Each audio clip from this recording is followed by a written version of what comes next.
Good morning to all my friends. Big shout out to all my friends. Dito tayo sa ating garden. Ang laki ng ating papaya. Sarap igata to. So yan guys.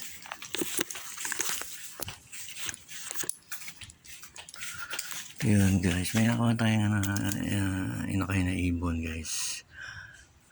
Sa atin to binteryok to guys. So lagayan muna natin. Pag malaki na yung bagwis niya, kompleto na, tsaka natin alpasan. So kaya natin dito nilagay siya guys, mga friends. Pinupuntahan siya ng kanyang mga magulang dito. At dito siya pinapakain.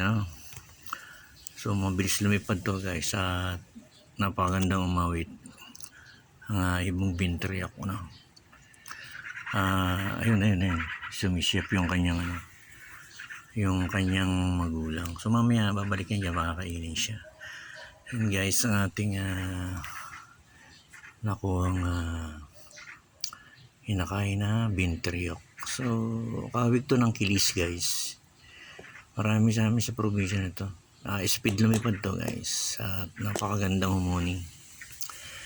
So yun, kompletuhin muna natin yung bagwis at saka natin alpasan. So yun guys. Diyan lang yung kanyang Thank you for watching guys. Diyan lang siya, nakatago siya dyan. So guys, thank you for watching.